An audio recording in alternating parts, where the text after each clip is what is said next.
দরজার একদম মধ্যিখানে বিশাল বড় নেমপ্লেটে নামের জায়গায় গুটি গুটি অক্ষরে লেখা, "it is forbidden to brother at special times and for no reasons. Stranger girls are strictly forbidden to come, cause I hate it and mostly knock the door." Aftab সাহেব বিড়বিড় করে পড়লেন পুরো 4 বাক্যের ইংরেজি পাঠ্যটি। দীর্ঘশ্বাস ফেলে কড়া নাড়লেন দরজায়। 2-3 বার কড়া নাড়তেই ভেতর থেকে আওয়াজ এলো, "কে?" আফতাব সাহেব থমথমে গলায় জবাব দিলেন, "আমি।" মিনিট পেরোতেই অলস্য ভঙ্গিতে দরজা খুলল তুষার। ভ্রু কুঁচকে আফতাব সাহেবের দিকে তাকিয়ে মাথার পেছনের অংশের চুলে হাত বুলিয়ে প্রশ্ন করল, "তুমি হঠাৎ এখানে? কিছু বলবা? লেখাপড়ার কি খবর তোমার? কি করছো আজকাল?"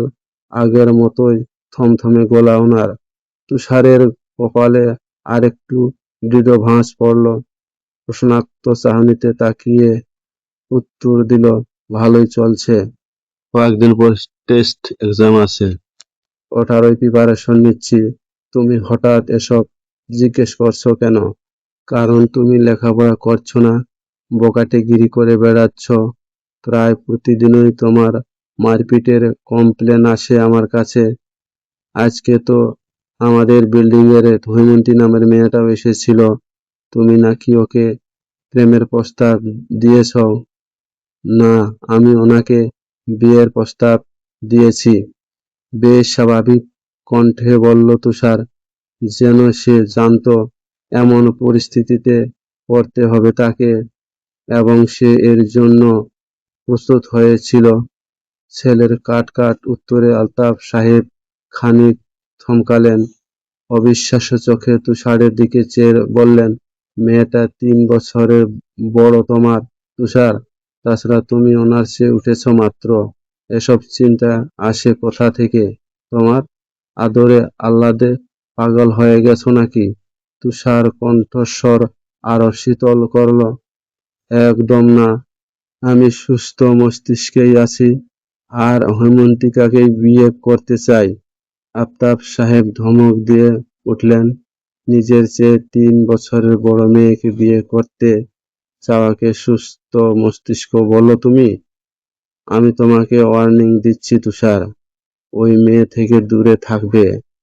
আবার যদি তোমার নামে এমন বাজে কমপ্লেন আসে, তো আমার চেয়ে খারাপ কেউ হবে না।" চেঁচামেচি শুনে তুষারের মা হেনা চলে এলেন সেখানে। আফতাব সাহেবকে জিজ্ঞেস করলেন, "কি হয়েছে? ছেলেকে এভাবে বকছো কেন?" শুনে যেন আরো তেতে উঠলেন তিনি। গলার আওয়াজ বাড়িয়ে বললেন, "তোমার ছেলে পাগল হয়ে গেছে হেনা। নিজের চেয়ে বয়সে বড় মেয়েকে বলে কিনা বিয়ে করবে। কিছু বলো ওকে।" হেনা বিস্ফোরিত নয়নে ছেলের দিকে তাকালেন, প্রশ্ন ছুড়লেন, "তুষার, তোমার বাবা কি বলছে এসব?" "জানি না মা।" একটু থেমে আবার বলল, "টেবিলে নাস্তা বাড়ো তো মা, ক্ষুধা লেগেছে। আমি হাত মুখ ধুয়ে আসছি।" বলেই কাউকে কিছু বলার সুযোগ না দিয়ে নিঃশব্দে দরজা আটকে দিল সে। আফতাব সাহেব রেগে গেলেন, "দেখেছো, দেখেছো তোমার ছেলেকে? কি পরিমাণ বেয়াদব হয়েছে! আমাদের মুখের ওপর দরজা আটকে দিল।" হেনা শান্তভাবে ব্যাপারটা সামলাতে চাইলেন, "এবার থামো তো, পরে কথা বলো এ নিয়ে। এখন একটু শান্ত হও।" আফতাব সাহেব শান্ত হলেন না। এক দফা রাগারাগি করার পর নিজের রুমে চলে গেলেন। একটু পরেই আবার উঁচু গলায় হাঁক ছাড়লেন, "হেনা, 1 গ্লাস ঠান্ডা পানি আনো।" সকাল 9:30। ভার্সিটির বিরাট বড় কৃষ্ণচূড়া গাছের নিচে বসে আছে হৈমন্তী। আজকে এখনো পারু আসেনি। হৈমন্তী উদাস মনে একটা চ্যাপ্টার পড়ার চেষ্টা করছে। আকস্মিক থেকে তুষার এসে বসলো তার পাশে। হৈমন্তী দ্রুত কুঁচকে তাকালো, কিন্তু তুষার তাকালো না। তার ফর্সা মুখটা গরমে ঘর্মাক্ত হয়ে আছে, কপালে ব্যান্ডেজ এখনো বিদ্যমান, চেহারায় এক আলাদাই ক্লান্তি। জিভ দিয়ে ঠোঁট ভিজিয়ে এদিক ওদিক তাকাতে তাকাতে তুষার বলল, আপনার কাছে পানি আছে হৈমন্তিকা? হৈমন্তী জবাব দিল না। কিছু পলক ভ্রু কুঁচকে চেয়ে থেকে ব্যাগ থেকে পানির বোতল বের করলো।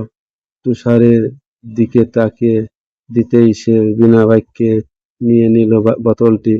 আঘাতপ্রাপ্ত হাত দিয়ে বোতলের ঢাকনা খুলে যেই না মুখে দিতে যাবে, অমনি হৈমন্তী দ্রুততার সঙ্গে বলে উঠল, বোতলে মুখ লাগাবেন না। তুষার ভ্রু কুঁচকালো, কথাটা শুনেইনি এমন ভাব করে মুখ লাগিয়ে ঢকঢক করে পান করে নিল পুরো অর্ধেক পানি। হৈমন্তী তখন ঝাঁঝালো স্বরে আওড়ালো, সমস্যা কি? মুখ লাগাতে মানা করছি না, তাও এমন করলেন কেন? তুষার ধীরস্থির ভঙ্গিতে বোতলের ঢাকনা লাগালো, সবুজ দুব্বা ঘাসের ওপর বোতলটি রেখে শান্ত দৃষ্টি নিক্ষেপ করলো হৈমন্তীর পানে। বলল, আপনি যদি তখন ওই কথাটা না বলতেন, আমি বোতলে মুখ লাগাতাম না। তাই দোষ আপনার। হৈমন্তী তাজ্জব বনে গেল। আমার দোষ? আপনি এমন কেন বলুন তো তুষার? আমাকে জ্বালানো কবে বন্ধ করবেন? যখন আমার নিঃশ্বাস থেমে যাবে। বাজে কথা বন্ধ করুন। আপনার বাবা কি আপনাকে কিছু বলেনি? বলেছে? বকা খেয়েছেন ওনার কাছে? হ্যাঁ। তবু নির্লজ্জের মতো আমার কাছে এসেছেন কেন? তুষার নির্বিকার ভাবে বলল, কারণ আমার লজ্জা নেই। হৈমন্তীর রাগ যেন এবার আকাশ সুম হয়ে গেল। রাগে তার কিছু বলার ইচ্ছেই মিটিয়ে গেল তার। শব্দ করে ঘাসের ওপর বোতলটি নিয়ে ব্যাগ পুড়ে নিতেই তুষার প্রশ্ন করল, আপনি আমাকে আপনি করে ডাকবেন কেন হৈমন্তিকা? আপনার মনে তো আমার জন্য কিছুই নেই। তাহলে কে বলেছে কিছুই নেই? ছোট্ট ভাই হিসেবে যথেষ্ট আদর করি আপনাকে। আর হ্যাঁ, ঘনিষ্ঠতা নেই এমন ছোট বড় সবাইকে আপনি বলে ডাকি আমি। আপনি কেন ব্যতিক্রম হবেন? তাচ্ছিল্যভাবে বলল হৈমন্তী। পাল্টা জবাব দিতে পারল না তুষার, শক্ত মুখে বসে রইল। তারপর যখন দেখল হৈমন্তী চলে যাচ্ছে, তখন আবার বলল, চলে যাচ্ছেন হৈমন্তিকা? হ্যাঁ, আরেকটু বসুন। ভীষণ মায়াময় কণ্ঠে আবদার করে উঠল সে। হৈমন্তী মন গলে গিয়েও গলল না যেন। বাহির দিকে শক্ত রইল সে। তাকে উপেক্ষা করে চলে গেল। তুষার পিট এত্রে চেয়ে রইল সেদিকে। হেমন্তর কাছে তুষার হলো একটা প্রিয় নাম। তুষারের সাথে বেশ খাতির তার। এ নিয়ে কম বকা খায়নি সে হৈমন্তীর কাছে। হৈমন্তীর এক কথা, তুষারের সঙ্গে মেলামেশা করা যাবে না মানে যাবে না। হেমন্ত শুনে না সে কথা। যতই বকা দেওয়া হোক না কেন, সে সর্বদাই তুষারের পেছনে আঠার মতো লেগে থাকে। হৈমন্তীও এখন হাল ছেড়ে দিয়েছে প্রায়। বারান্দার গাছগুলোতে পানি দিচ্ছিল হৈমন্তী। তার অত গাছের প্রতি নেশা নেই। রাবেয়া আছে, তিনি গাছগুলো রেখেছেন এখানে। যার পরিচর্যা করতে হয় তাকে। অবশ্যই এতে খারাপ লাগে না তার, ভালোই লাগে। তার সবচেয়ে প্রিয় ফুল হলো বেলি।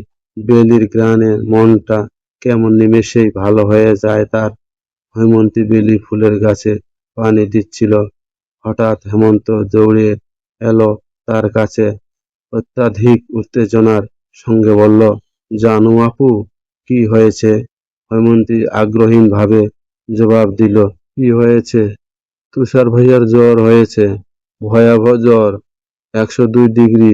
হৈমন্তীর কপাল কুঁচকে গেল। মানে?